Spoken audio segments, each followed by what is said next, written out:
and I think minister beginning with A was sitting to his right. All this, they had a circular room, and I was like a little secretary, like a child who has been scolded, standing at the back.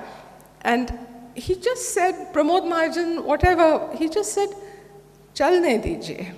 Chalne dijiye only means let it go, let it pass, which means I got the approval I wanted. It didn't matter what anyone had said. So that is the beginning of his style of management. There was no questioning, there was no haranguing, there was no argument, there was no, my taking on a minister or a minister talking down to me. It was just passed. This is one. The second instance was a time when we set up the National Medicinal Plant Board. And again the same thing happened. When I took it to cabinet, some other minister said, क्या ज़रूरत है यहाँ लाने की? National Medicinal Plant Board क्या इतनी बड़ी बात है? It could have been done by you people taking the decision. Cabinet की क्या ज़रूरत है? So the cabinet secretary, slightly putting me down, said, she's an AYUSH, what else is she going to bring to the cabinet? As though it's such a petty thing. I felt a little bad. And then it was again the Prime Minister said, अच्छा है, चलने दीजिए. So that's all. I mean, nobody said a word after that. Again, we got the approval. The third story is a little strange. I was setting up the National Yoga National Yoga Institute in Moraji Desai National Yoga. And we wanted the Prime Minister to inaugurate it, and he had agreed to come. But we also had a little pinpricks growing because there were other people who wanted to be on the bandwagon of this particular yoga center. They wanted to team up with us. Some NGO wanted to team up. So my attitude was, it's a national event, it's a national yoga center. Where's the question of some other NGO coming to Vigyan Bhavan and also tom-tomming their center? So I was very strict, and I said, no, this is something we will do on our own. We don't want any partnerships and collaborations and all that type of thing. We had done it on our own. And I didn't realize the clout of the person I had taken on. Whoever that person was had direct access to the PM. And one day at 3 o'clock in the afternoon, I got a telephone call on the landline, and the Prime Minister never speaks on the landline to any officer. You have a hotline, he may or may never ring you up, but it's the hotline, it's not the landline. So when the landline, the PA said, Prime Minister's office and PM will speak to you. So I said, don't be silly, I told him on the phone. I said, don't be stupid, because it's just silly of him to even think that's possible. He said, no, madam, his PS is on the phone. So I took the phone and I recognized the voice of the PS. So I said, it must be. So he gave the phone and the PM came on the phone. And he said, Aap, Shailaja ji, wo National Yoga Institute banwa rahi hai. I said, ji haan, ji sir. So he said, Mamla sambhala jayega aapse. So, just the words, Mamla sambhala jayega aapse, was loaded. It meant, do you have the capacity to see it through? Do you know what you're up against? Do you have the administrative experience to be able to do it without problems? All this was loaded in that मामला सुलझाया जाएगा आपसे, संभाला जाएगा आपसे. And so actually, being the officer I said, yes sir, bilkul sir, ho jayega sir. And obviously the hint was very clear. Get it done and don't get into problems and controversies. So whatever it was, we found a way and we did whatever we had to. But I'm just saying the greatness of the man. I was a tiny secretary. He could have spoken to my minister. He could have said, tell that woman to get off her high horse and, arrange this. He could have just simply issued an order.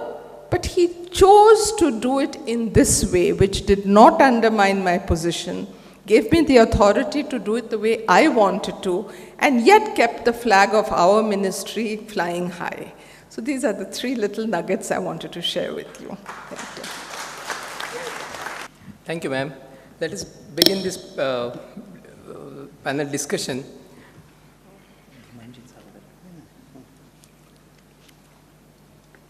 Thank you, ma'am, for sharing this. Actually, because of the National Morning, we decided to cancel the inaugural program. We have also cancelled the formal dinner and other releases and all other functions as such. But we thought that academics and something which is going on in the interest of the country, must go on, the show must go on. We would like to dedicate this entire symposium in the memory of late Atal Bihari Vajpayee ji. Thank you. We'll start this panel discussion with reflections on current environment, but with the perspective for transformation. I request Professor K.S. Dhiman ji to share his thoughts. Thank you, Professor Bhushan ji, for giving me this opportunity. Learned dais and learned audience, my gurus in the hall. A lot of transformation since the Department of ISM&H, then Department of AYUSH, and ultimately transformed to Ministry of AYUSH in 2014. We had heard from our very senior people who spoke on the public meetings and on these forums also, when in the early 80s, when our ministers used to visit foreign countries and when they come back and tell people that the foreign people are talking about something about Ayurveda, what is this?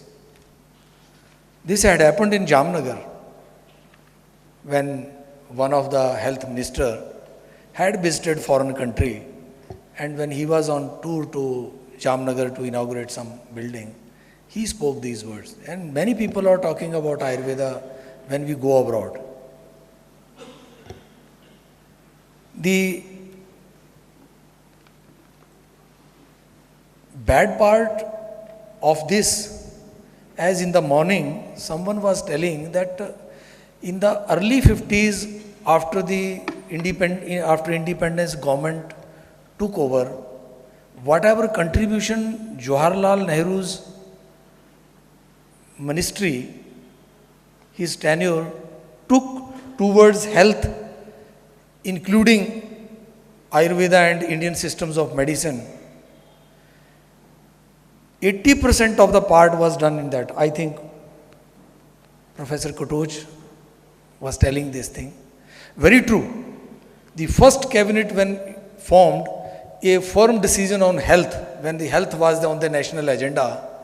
I remember the institute where I studied my postgraduate, that also started in 52 as a research center and later on transformed to in 56 as an educational institution. Then both were merged in 62 and ultimately handed over to Gujarat Ayurveda University for carrying forward. But what the origin of CSIR, origin of ICMR, if we go to the very first objectives of all these institutions, it was the exploration and giving scientific footage and background footage to the traditional systems of medicine.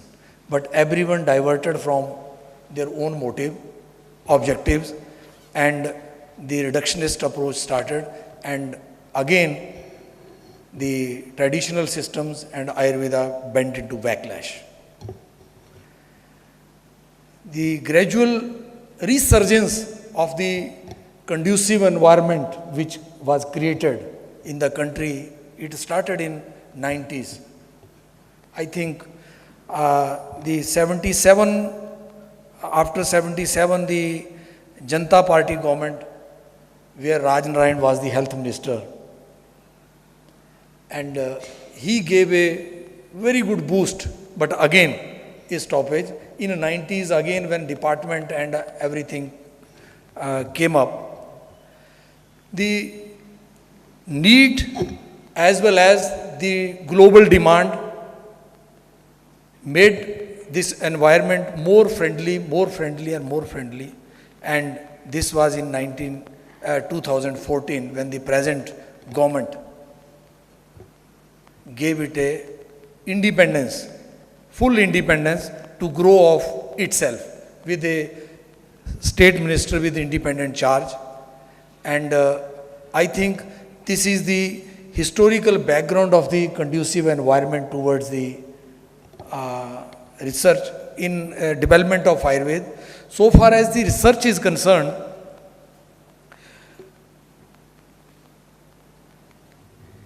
the basic idea right from 52 till date to have this research from the scientific backgrounds, scientific lines, and there we missed the train. At that time, very much time, no one agreed that this science has its own epistemology, own fundamentals, and they are all backed by philosophy with science. No one realized this thing. And there we missed the chance. Whereas if you go to the 16th or 17th century, before 17th century, there was no talk about science, science and science. It was philosophy, philosophy and philosophy.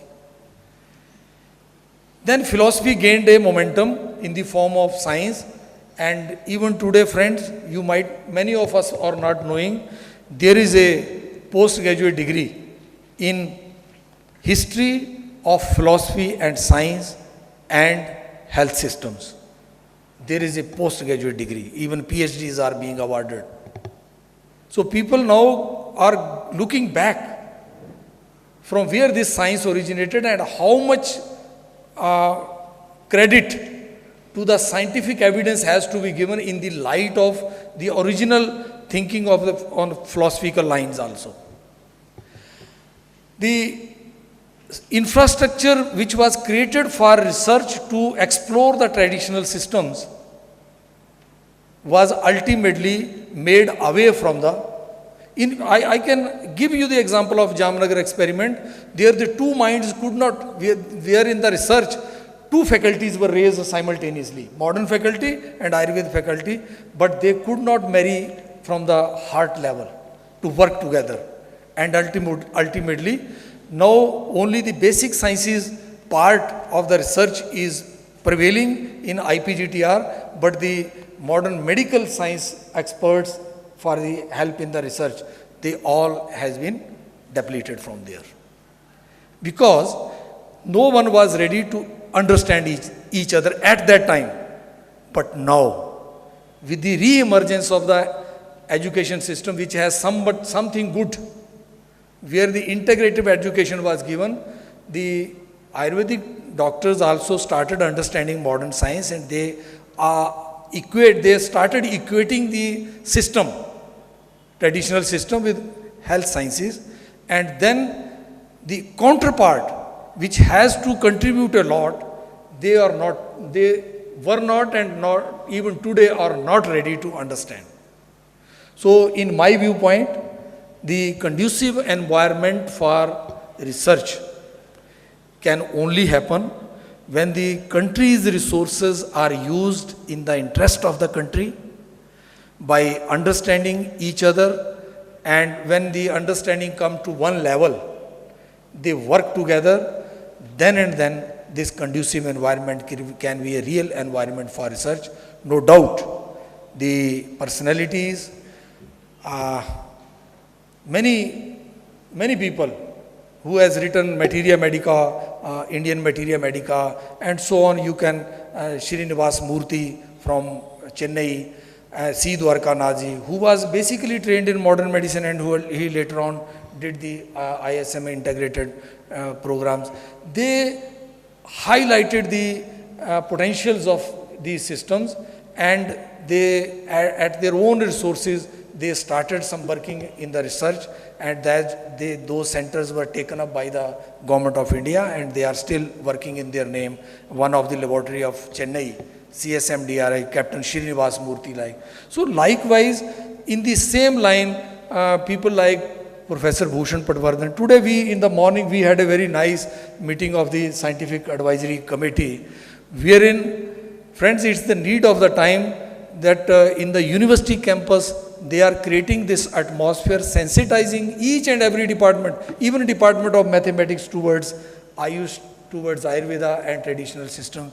This sensitization taking forward, but when on the platform of delivering good health, positive health to the country, if the mainstream health system do not talk about the potentials, do not talk about the goods, and do not take along with the traditional systems, this environment will be half filled. And I think all of us has this duty that let us integrate by minds and hearts, and let us take forward the potentials of this sleeping beauty, which Professor Baghel usually cite about one article of very early 60s.